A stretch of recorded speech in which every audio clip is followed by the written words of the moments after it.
Look out, Mickey Mouse. Meanwhile, here comes Spider-Man. Disney saying today it's buying Marvel Entertainment for $4 billion in cash and stock. We're going to take a look at how Disney and Marvel shares are doing year to date, and also today, as we speak, we're going to take a look at Marvel up 25% to $48.37. Disney dropping about 3% to $25.99. Our Greg Miles has been covering that story. He's here.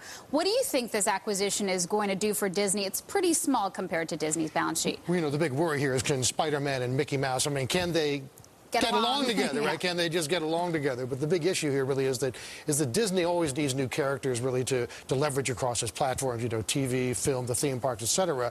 And they already did that with Pixar animation several years ago, okay? And now Bob Iger is doing it again with Marvel Entertainment. They've got 5,000 characters, okay, that are getting with this acquisition, including Spider-Man, the Incredible Hulk, Captain Marvel. I know you read those as a kid, Gigi, Iron Man, and the X-Men. Now, I was talking with Bob Iger about this, the CEO of the company, earlier today. Let's listen to what Mr. Iger had to say.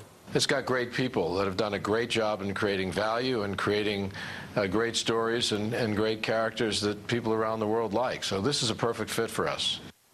Yeah, key point here is really great characters can help create great revenue growth, can create great profits if you leverage it right. No, you're talking about all these characters. How are they different from the Pixar characters? Well, I think the key point here is I think that some people have pointed out to me is a lot of the Marvel characters are really a lot older. Okay, then a lot older than, let's say, characters such as Pixar. Therefore, they're a lot more familiar worldwide, and potentially easier to market. And Disney's box office sales are kind of flagging. How's this going to help them? Well, it's been a difficult year, really, for everybody as far as box office sales. But a lot of analysts obviously saying that anything this can be very helpful, obviously, to box office sales. But it doesn't happen immediately. It takes several years to weave these characters in through, through the pipeline. Do you think this paves the way for more acquisitions? Well, I spoke to Bob Iger about that, and Bob Iger told me he said that their main interest, by the way, is the Marvel acquisition. But if something comes wrong, he wouldn't rule it out. Typical CEO disclaimer. Well, we're going to have an opportunity to ask an expert. Greg Miles is going to stay with me on set as we welcome technology and media specialist Porter Bibb, managing partner at Mediatech Capital Partners. Welcome, Porter. Thanks for being here. Great to be here, Gigi. So this certainly gives Disney a monopoly on comic book characters, and Bob Iger obviously thinks it's the right move. But do you think this is the right move for Disney? I think it's a great move. It solves one big problem that Iger and Disney have had for a number of years, what we call the boy problem. Disney's product content has been family and female, young girl. Lots of princesses.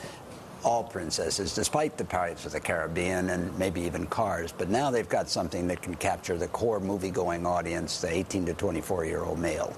And as Greg mentioned, they've got 5,000 new characters to make movies and video games and all kinds of other content around. A lot of superheroes. More than that, they have got a huge money-making machine that translates into theme park rides, internet sites, the Disney channels. They're already running about 20 hours a week of Marvel product on their Disney XD, their male-oriented, young male channel. They're going to now. That'll be 24/7 and maybe 2 or 3 more channels. Sorry. Porter, you were talking to me earlier about really how these Marvel characters are different, say, than Pixar, a very popular character, and that they're older, but that can be an advantage. Talk about that. Definitely an advantage, because this is actually a boom for Disney, because they've never had anything under their umbrella that appeals to the 18 to 24-year-old target male audience, the hardest customer to reach in the entertainment world. You know, one thing is that remember when Bob Iger bought Pixar, and obviously the founder then, Steve Jobs, he kept Pixar independent. He made a point of saying, we're going to bring it into Disney. We're not going to try to blend it into the Disney culture to try to maintain the Pixar culture. He says he's going to do that with Marvel, too. Do you think he can be just as successful doing that with Marvel? Well, I think he will. I take Bob Iger at face value and at his word. He is as shrewd a media mogul as there is out there right now. And he'd be crazy to try to take the edge off of the Marvel characters and the Marvel stories. What he will do, though, is give them merchandising power across the globe.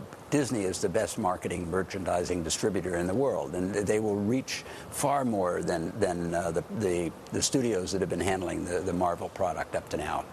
I want to ask you about one of the real-life superheroes in this deal. Ike Perlmutter, $1.4 billion in cash here, and he's still going to keep his day job running the company. Not a bad deal for Mr. Perlmutter, but this actually, a lot of the analysts on the street are saying it's overpaying too full a price. Well, Marvel was hitting $50 a share just a few months ago, so they're paying that, and 40% of this deal is in Disney shares, so that's not a bad deal for Iger and the Disney shareholders.